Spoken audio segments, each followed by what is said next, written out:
Okay, this presentation is in response to exam 2D, question number 2, concerning regulation of the complement system. So, precise control of the complement system is absolutely necessary because of the complement system's potent pro-inflammatory and cellular destructive capabilities. Nearly 1/2 of all complement proteins serve a regulatory function. The goal of regulation is to prevent complement damage to normal host tissue and fluid phase activation. Deficiencies of control proteins lead to excessive complement activation and significant morbidity and mortality. Regulatory proteins inhibit the complement system by destabilizing activation complexes and by mediating specific proteolytic cleavages that degrade activation-derived fragments. The complement system is regulated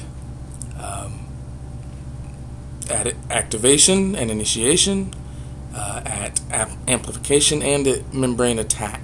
All these critical steps are regulated. So, in the classical pathway, C1 inhibitor prevents excessive complement activation on a target and activation in plasma. C1 inhibitor blocks the active site of C1R and C1s. It's a member of the serpin superfamily of serine protease inhibitors. C1 inhibitor performs a similar function in the analogous lectin pathway. This pathway has an activation scheme analogous to that of the classical complement pathway, but lectins substitute for antibodies, and a lectin-associated protease replaces C1R and C1s. The lectins bind sugar residues on the microbial surface. Their associated mannose binding associated serine proteases, or MASPs, subsequently cleave C4 and C2. C1 inhibitor blocks the active sites of these MASPs. C1 inhibitor has a variety of biologic functions in addition to the control of complement activation. It regulates 3 other interrelated pathways: the coagulation or contact pathway, the fibrinolytic and kinin generating systems.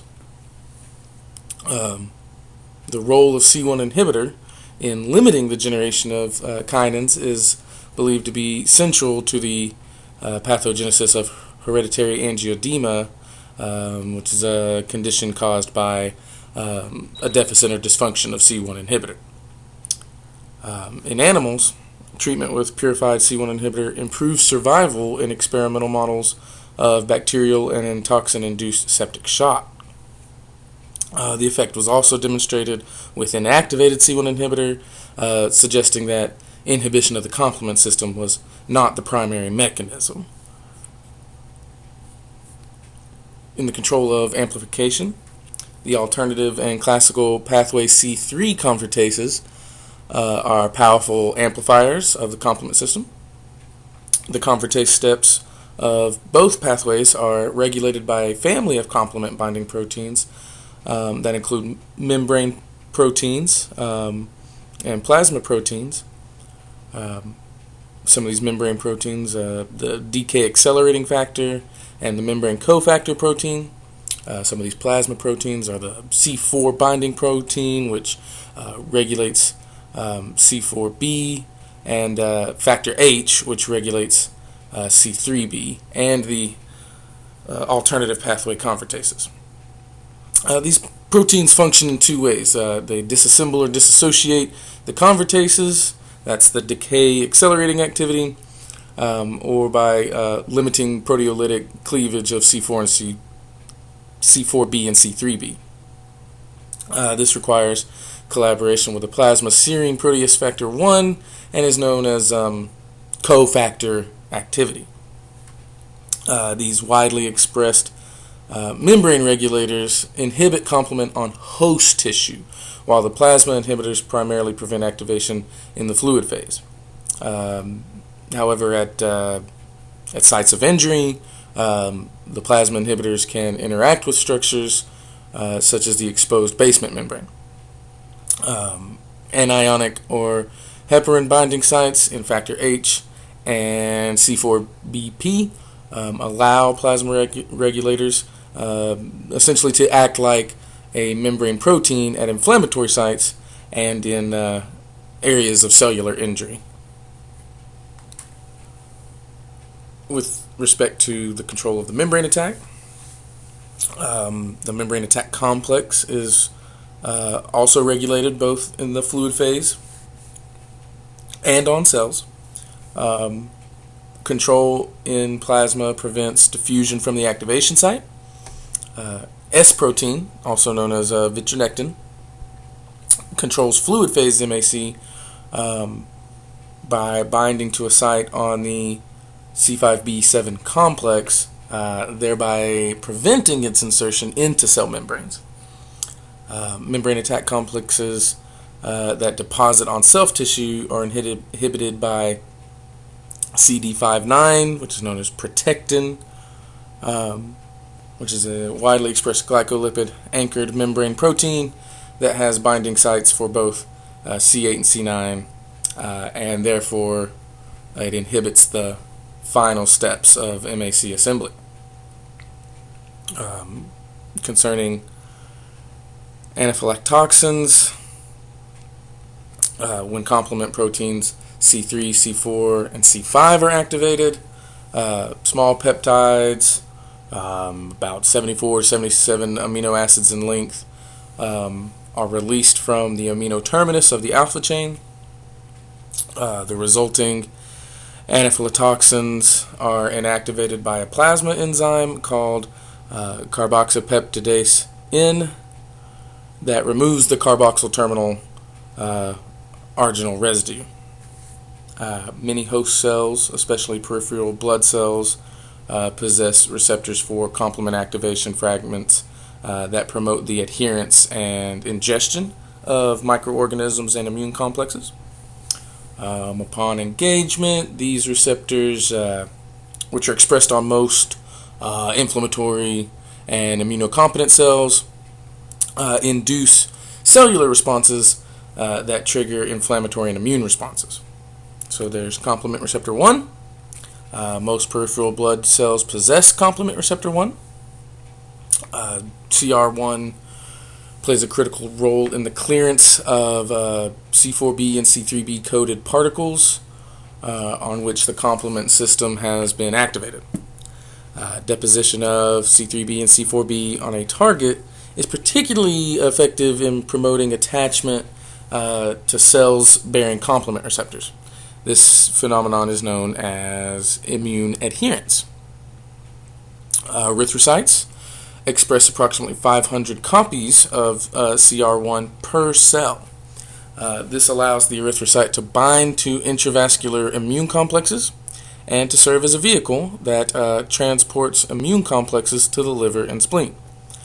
Hepatic and splenic macrophages then clear such immune complexes by stripping them from the erythrocyte, destroying the antigen, and facilitating an immune response. The erythrocyte may then return to the circulation for another round of immune complex clearance. The function of CR1 depends in part upon the type of cell on which it is expressed. The primary function being to clear circulating immune complexes, but CR1 on neutrophils and monocytes binds C3b or C4b bearing immune complexes, resulting in a cellular response that often includes internalization and digestion. Furthermore, CR1 is expressed on B lymphocytes, a subset of T lymphocytes, and on follicular dendritic cells, where it facilitates the localization of complement-bearing antigens to lymphoid follicles. On peripheral blood cells, CR1 is primarily an immune adherence receptor. It may also serve a regulatory role by preventing further complement activation and by converting C3b to inactivation fragments, which then engage additional complement receptors.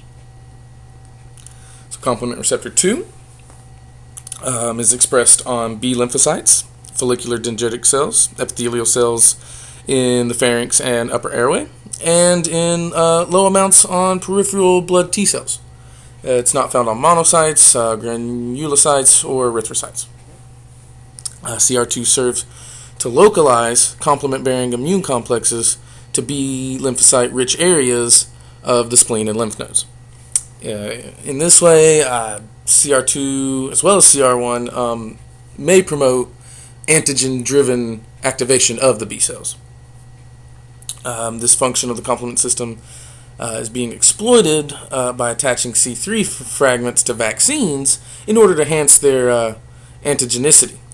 CR2, through its association with other membrane proteins, is also an important co-receptor in the signaling of B cells.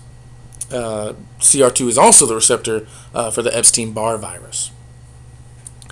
Patients with rare heritable disorders like the X-linked A-gamma globulinemia lack mature B lymphocytes. Consequently, EBV cannot infect the B cells of these patients. Complement receptor 3 binds and promotes the opsonization of particles bearing fragments of C3. CR3 is present on macrophages, monocytes, and certain lymphocytes, and is part of the integrin family of adherence-promoting proteins. CR3 promotes ingestion. Deficiency of CR3 is associated with delayed separation of the umbilical cord, omphalitis, and severe childhood infections. This disorder is known as leukocyte adhesion deficiency syndrome. Since immune complexes possess varying quantities of C3-derived fragments, multiple complement receptors usually cooperate to help clear immune complexes and facilitate responses to antigens. For example, CR1 promotes initial adherence, CR3 facilitates internalization, and CR2 transmits cellular signals.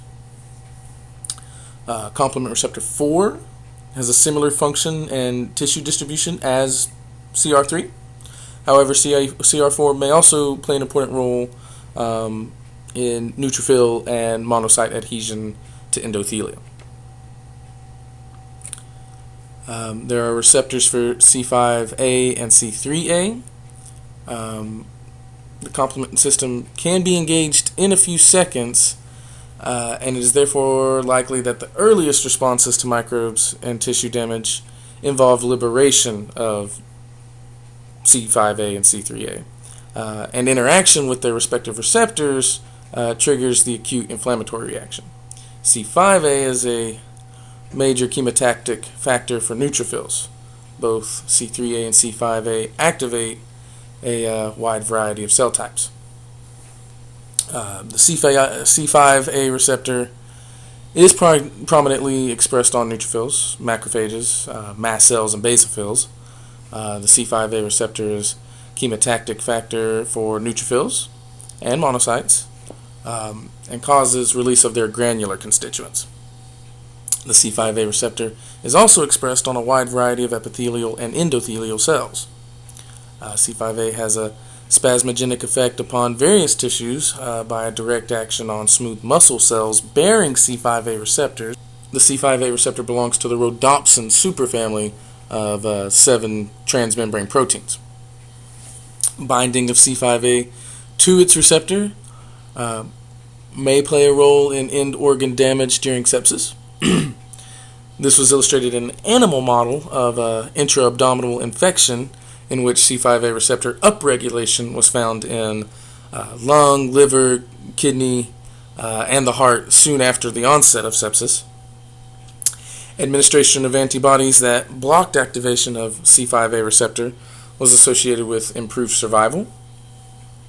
The binding of C5a to its receptor may also provide a mechanism by which the complement and antibody-activated inflammatory systems interact.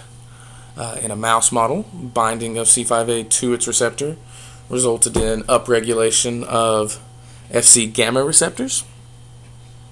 Binding of immune complexes to Fc gamma receptors in turn lead to generation of more C5a, thus establishing a positive feedback loop. This type of interaction may also be important in the pathogenesis of autoimmune diseases mediated by autoantibodies and immune complexes. The C3a receptor's major role appears to be in activating cells at sites of inflammation. It's a member of the same G-coupled superfamily as the C5a receptor, has a broad tissue distribution. Receptors for C3a are present on endothelial, epithelial, and many types of peripheral blood cells, including neutrophils, monocytes, most lymphocytes, and basophils. Mast cell and basophil degranulation is mediated by C3a engaging its receptor on those cell types. Variations in this receptor may affect susceptibility to asthma. Now, there are other receptors. Receptors for C1q and factor H have been noted on cells like neutrophils, monocytes, and B cells, but their function is not as clearly defined as those we have discussed.